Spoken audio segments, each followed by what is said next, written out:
The PlayStation Vita, one of my most exciting purchases. A handheld console that was set to be the successor to Sony's unlikely successful PSP platform, and potentially make Sony able to compete with Nintendo, their competition, and the king of handhelds.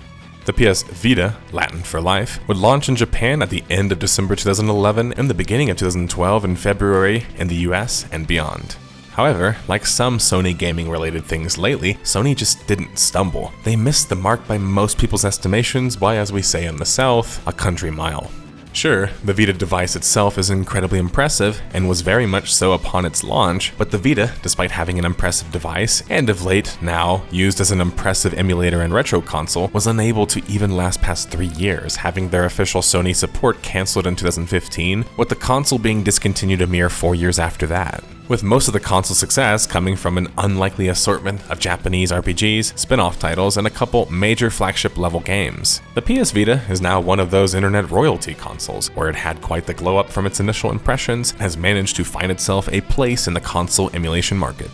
This makes it the perfect console to cover for the first console and handheld at the same time on the Death of a Game series, a series where we take the largest contributing factors to a particular game or company, or in this special case, for the first time, a console's death, and through the navigation of a timeline filled with clues and bits of evidence, we reach the final deduction at the end of the video where we solve the case finally. You know, every detective's special moment.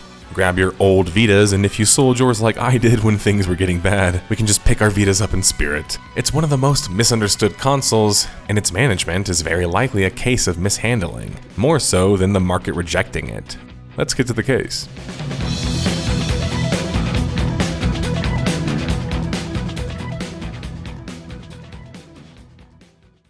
I would like to welcome this video's sponsor, Fume. What is Fume? Fume is an award-winning flavored air device. You grab your Fume device, insert your flavor, and the Fume device draws flavor to your mouth. Fume can fill a void ditching a bad habit can leave, because it gives you something to still reach for that's not actually a vape.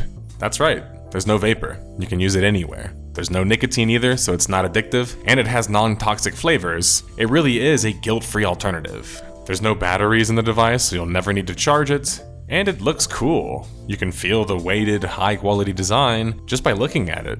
And best of all, for people like me who are pretty ADD, it's made to be fidgeted with. Calms anxiety with magnets, snaps and clicks, and allows you to adjust the airflow dial into your mic and makes a satisfying sound when you do it. Fume has served over 300,000 customers, and you can be the next success story. For a limited time, use my code nerdSlayer to get your free topper. It's the perfect accessory to your Fume device. Slip it onto the mouthpiece for a softer, warmer feel, and it's chewable for those who love to fidget, and it's reusable as well. Head to tryfume.com, that's tryfum.com, and use code nerdSlayer or scan the QR code on screen to get your free Fume topper when you order your journey pack today. The story begins back in July 2009. Eurogamer would report they were in possession of some new specs for an upcoming all-new PlayStation Portable, and it wasn't the PSP Go, it was a true successor. Sony, when reached for comment, would choose not to. Speculation would then swirl over one of the biggest complaints of the previous console handheld, the PSP, and its lack of a second analog stick. The PSP. Let's talk about it a bit. The PlayStation Portable launched in March of 2005, and the PSP, despite being a Sony-branded product, was an unlikely hero of a sort. Ridge Racer! Remember that one? Not only was it Sony's first handheld, an answer to the growing market dominated by their neighbor, Nintendo, it was always treated like the little brother, not taken seriously simply because the DS sold so freaking well. For reference, at 154 million units sold, that's nearly double the sales of the PSP. But 80 million in sales was nothing to scoff at, and it clearly gave Sony the confidence to keep going. More importantly, at least to me, wasn't that the PSP didn't just sell well, it was incredibly well received by even the elitist of the gamers. So Sony had the support of the turbo gamers like myself ready to purchase their next handheld, and that means they had a consistent, loyal audience, theoretically, ready to purchase more and more products, as they placed their belief and trust in that next Sony handheld console. The next Sony handheld console, still unnamed, would be privately revealed at a Sony meeting during the Tokyo Game Show in 2010. In fact, from this time up until launch, many prevalent rumors would arise, some being constituted with actual photos and proof, and others being kind of a legendary what-if scenario. For starters, the next PSP handheld was actually supposed to mimic the PSP Go originally, which was a later PSP version, which was almost like a T-Mobile Sidekick PSP. The biggest issues with the console were overheating issues, which actually led to Sony abandoning the design as their future model prototype, and the handheld lacked an actual disc UMD support. The confusing thing about this desire to keep the PSP Go version alive in some new form was that the console didn't even sell well in the first place. In fact, it was a variant that struggled to sell, and I only know of one person, though I know it's an anecdote, that even had one. The Vita, as many of you can probably intuit, does seem to have many of the PSP Go-like features, and ironically, they were the ones that people didn't really even like the first time around. One of those major issues was, despite the new PSP being a more modern console, would be that it would lack the UMD/disk drive support as well, and ultimately lack the much requested HDMI that would allow for it to be connected to a TV. Reportedly, a PSP 2 with a HDMI port existed, but never made it to full production. EA would admit by November of 2010 that the new console existed, but they wouldn't give any details, despite Sony still continuing to deny the rumors at the time. This was a bit of a cat and mouse scenario where developers, including the big ones like EA, were likely getting contacted by Sony about the existence of the new console, and likely when the arrival of the developer consoles would be for game development. But Sony doesn't want to make the announcement officially, so game companies and those working with them can only acknowledge that they were contacted or that it even existed, and nothing more. Kaz Hirai, Sony Computer Entertainment Kingpin, would announce the next generation Sony console January 2011, codenamed NGP, or Next Generation Portable. Would now feature dual analog sticks, which were much requested, a D-pad, face buttons, a 3G and Wi-Fi option, 6-axis motion controls, an OLED display, and double touchscreens front and back. The NGP was described as somewhere between a PSP and a PS3, which was impressive enough to catch my attention, as were the dual analog sticks. A few months later, Vita, meaning life in Latin, would be announced as the official name of the console. While I wasn't really high on the name, and many people that I knew weren't either, the Vita console wasn't really about that. It was about being a true handheld console, emphasis more so on the console part. Typically, Nintendo handhelds felt kind of low-powered, and that worked historically for them because they were different games. The Vita, though, was like Ferrari or McLaren deciding to make a common car for the first time, and likely that would also come with the same issues and landmines. While most things were smashing ahead with great momentum and effective marketing, I mean, it worked on me. By November 2011, just months before the worldwide launch, Sony would reveal two major daggers: the pricing of the Vita and the proprietary memory cards that were required to purchase in order to play games and host data on your device. 250 buckaroos for the Wi-Fi version of the Vita, and 300 for the network version, which would only be partnered with AT&T, which was kind of another potential issue. The memory cards would cost anywhere from $30 for the 4GB version and $120 for the 32GB version. Now, because they aren't able to load the games onto the disc, which have their own storage space, Sony not only decided to go with memory cards as an approach, they decided to make their own special memory card, which was expensive and only worked on the Vita. So storage and pricing was going to be a serious issue, and it was. For a poor straight out of high school kid like me, it definitely was. This unfortunately though would make PS Vita the most expensive handheld ever, and by far one of the most expensive console purchases. Theoretically, you would have to pay $250 for the cheapest unit, around $60 for storage that would actually be enough, another $50 per game in whatever game that you wanted, let's say 2 to 3 games, making $460 be your buy-in price, which is quite steep compared to the DS in 2004's $150 price, and later the 3DS at $250. Sony making their console the most expensive was sort of expected with the specs of the console, but the issue being how much tech was being included that wasn't really even wanted or needed, that could be potentially inflating the price. And pricing themselves out of the market was going to only continue to cause them more and more issues, even if they would price slash later on. The Vita would launch in Japan December 17, 2011, and would come out of the gate swinging, managing to launch with 25 titles and sell 300,000 units the first week, including Uncharted Golden Abyss, which would become the console's best-selling game and best-received one at that, as well as 3 other major titles: Wipeout 2048, Rayman, and FIFA 12. In a shocking turn of events, however, despite having an initially strong launch, just 1 week after the console's launch, the sales would falter to a mere 78,000, and then 12,000 in the following weeks. Now let's talk about the full specs of the Vita, an important new segment to the show, but will be a regular of the console episodes. The CPU in the Vita was an ARM Cortex-A9 4-core processor, and the Vita, for the time, featured a quality GPU better than any other mobile device. The video memory was an impressive 512 megabytes, and the video RAM was 128 megabytes. This would actually allow for cross-game communication, aka party chat. The console did run a little large though, even for my giant hands, at 18 centimeters wide, 8 centimeters tall, and 1.7 centimeters thick. Big boy. The screen was an impressive OLED 16 by 9 display, 5 inches diagonally, 960 by 544 resolution, 16 million colors, and a multi-touch screen. The rear part of the console, as I already mentioned, was another touchpad, where you can tell that Sony wanted to compete with mobile devices, which kind of ended up being a problematic aspect. Well, despite literally selling a network version that cost an extra $30 of a data plan, and they also allowed for SIM cards to be inserted and installed, was the dual camera that the console featured. This was actually pretty innovative for the time. You might think I'm done with the features. I'm not. That's how stacked the Vita was spec-wise. It also had motion controls, a built-in GPS and 3G, stereo speakers, Bluetooth, and a microphone. Now, many of you are probably thinking, wow, that seems like a little bit of overkill. But I think that Sony kind of wanted to compete secretly with mobile devices. And I don't know entirely why. Despite having a lot of money and influence in the tech and appliances world elsewhere, they didn't really have the best mobile track record. I mean, I would wager that most of you didn't even know that Sony made phones. Maybe feeling their mobile ventures weren't good enough and trying to find a way to connect those things in a way kind of led to this? Games, phone.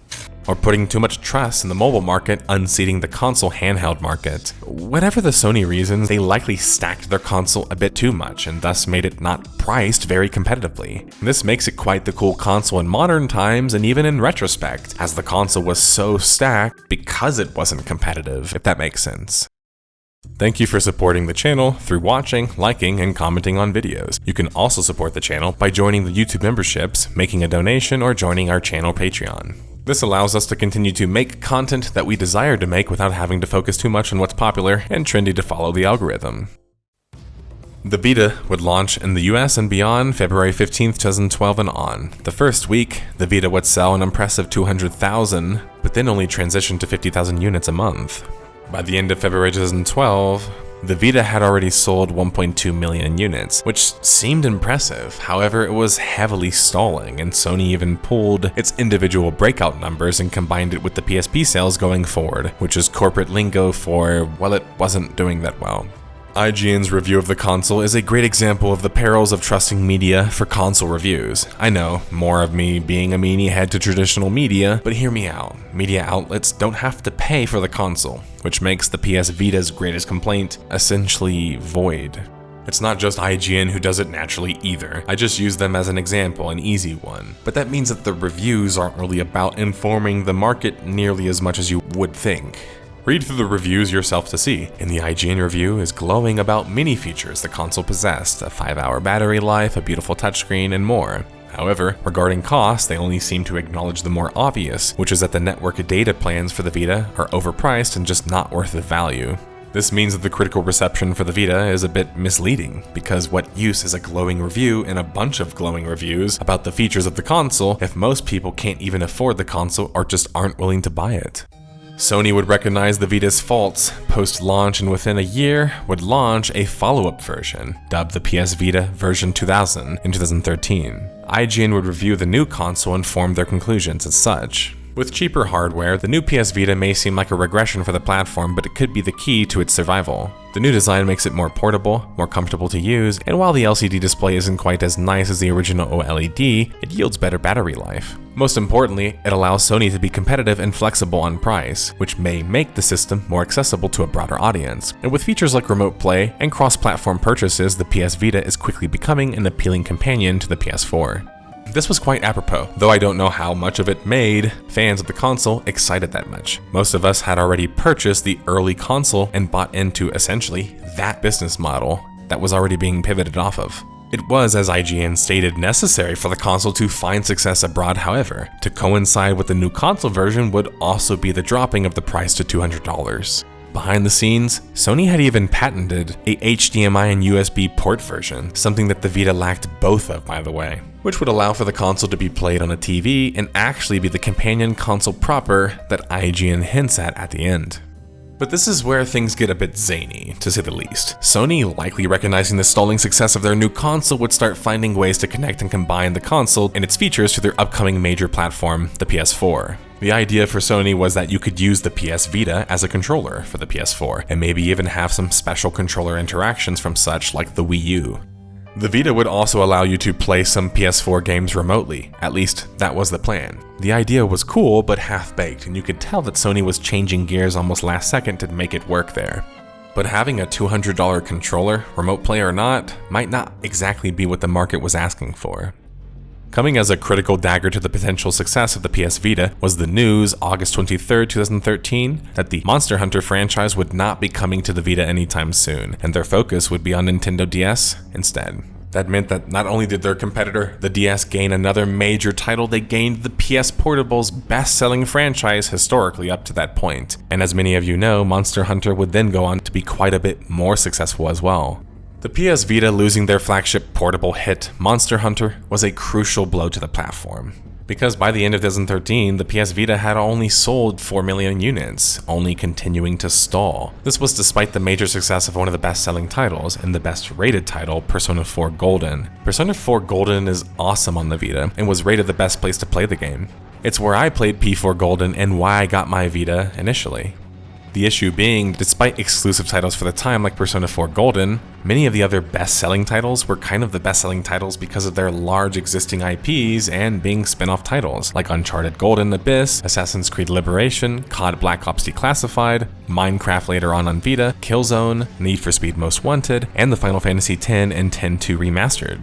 The most unique and best-selling PS Vita games are Persona 4, Tearaway, and Little Big Planet on Vita. And yes, 2 of those are already existing IPs, but offered more unique offerings on the Vita that made them more exclusive. Especially P4, which took many years to come to other consoles. So the Vita had some hits, it just didn't have very many of the major ones, and most of the best-selling titles were kind of spin-off title slop, which makes the console catalog just that much more forgettable even if they were fun games. Worse, it lacked proper confidence in it as a good platform, especially when developers were having to choose between the PS4 and the PS Vita, or the Vita over the DS. These were hard choices in both cases, and likely ones that wouldn't have paid off nearly as much, success or not.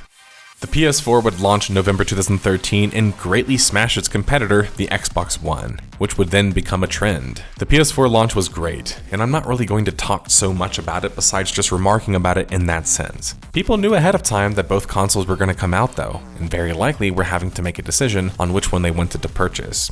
Alongside the PS4 launch would be a little-known console or PS Vita variant, probably the one that was patented behind the scenes, dubbed the PlayStation Vita TV.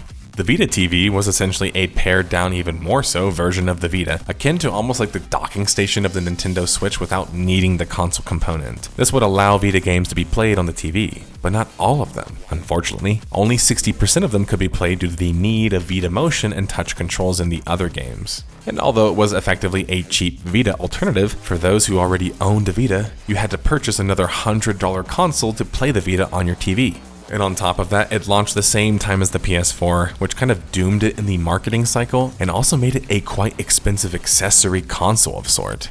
It's at this point that Sony starts to pivot the Vita more into what seems like a remote play console for the PS4 instead, which angers a lot of Vita fans as you would have to repurchase the games on PS4 to play them anyway. And they didn't buy the console just to be a remote play one for the PS4. They wanted it to be its own unique console as well. 2 years later, and the PS Vita would receive only 2 more titles that would make its top 20 best rated list, meaning that nearly all of its hits were front-loaded. When asked at an EGX dev session, the president of SCE, Shuhei Yoshida, would state that they weren't planning on making a sequel portable console, and that Sony wouldn't be making any more AAA titles for the console period. Sony effectively publicly admitted that they weren't themselves going to support their own console, which likely did very little to dissuade the already apprehensive other developers to choose another platform. The PlayStation Vita TV would be discontinued quietly, and I feel bad for the PlayStation Vita TV. It feels like if you had combined it with the original Vita, you would have had something. You would have had the Nintendo Switch, at least on steroids.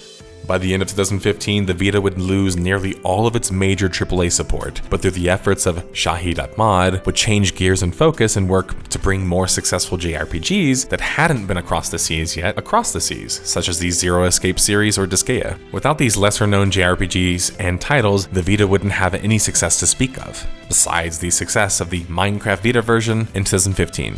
Sony would state publicly and internally in a memo that they would be pivoting to focus on mobile with the founding of the Forward Works company, who was focused on bringing PlayStation-based games to mobile devices. I didn't really like to see this move personally, not just because they can't decide to just do whatever they want tech-wise at this point, but with their money and influence level, but more so that it felt, yet again, they were choosing not to invest and put faith into their Vita platform by choosing to ride the trends of the time. Worse, the logic that they were using for getting smacked up by Nintendo DS was that mobile devices are just getting too good apparently. Well, Sony, get gooder. Nobody asked you guys to compete with the Nintendo DS and the iPhone. Not that matters could get much worse. Okay, just kidding. They got way worse. The Nintendo Switch launched March 2017, and the rest was history. Any chance I get, I like to point out that the initial reception of the console pre-launch was actually negative, and I was a person pushing back against that negativity. My thoughts were that the Nintendo Switch was basically what Sony wanted to try to do from the very beginning, without any of the same issues like the cost, the catalog, because Nintendo themselves is the one creating a lot of the first-party titles. You get the idea. The Switch would end up selling 143 million units, making it the best-selling Nintendo console ever and the third best of all time. This, for reference, was 138 million more than the PS Vita, which they outsold in their first year in entirety. There wasn't really a competition, certainly not anymore, if there ever even was one, since Nintendo has been outselling everyone on handheld consoles since the early 2000s. The Switch had all the first-party titles people wanted and allowed for group and casual play, attracting the less gamer-centric players too. And while many players like me had criticisms of the power of the system, Nintendo would kind of change the conversation after launching titles like Breath of the Wild, Smash Bros. Ultimate, and more.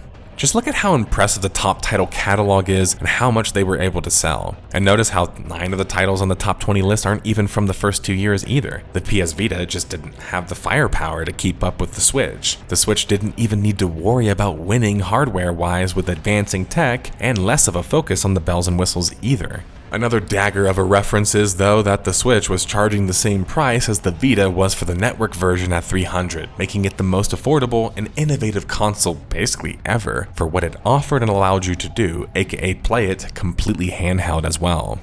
The best part is setting the price at that point was intentional. Not to meme Sony, but because they knew they could sell that at whatever price point they wanted, that $300 price point having much better console and support than Sony did, effectively pricing them out of their originally more expensive kind of luxury-esque console design, ironically. The Vita would be outright discontinued by March of 2019, ending production in Japan. And then it seemed like the handheld console named after life was dead. But the Vita wouldn't die there. In fact, due to secondhand sales and old Vita players holding onto their consoles, the retro capabilities of the console itself would advance. For starters, the community figured out how to hack the console and found a way to allow you to use microSD for storage and more. The Vita was also backwards compatible with the PSP and PS1, making all of those games play flawlessly on the platform. On top of that, you could even remote play your PS3 and PS4, making the Vita, even today, still the de facto Sony classic handheld and controller. For me, this shows a desire or want for a Sony handheld still exists in the market, but perhaps one, like the Switch, that leverages the classic IPs and the more modern games at the same time, while also pushing the envelope and being affordable. I mean, think about it, the PS catalog is immense, and imagine playing nearly all of it on a handheld. The possibilities. Sony would temporarily close the Vita store before facing immense backlash, sort of proving my previous point about the desire and audience still being there. Battered and bruised, but there, damn it, there's dozens of us. Now I wish I could end this video timeline with, well, Sony learned their lesson and would vow to return to the market or invest in another portable, this time the right way. But unfortunately, Sony didn't learn. Though they did launch yet another portable console that most of you might not even know about.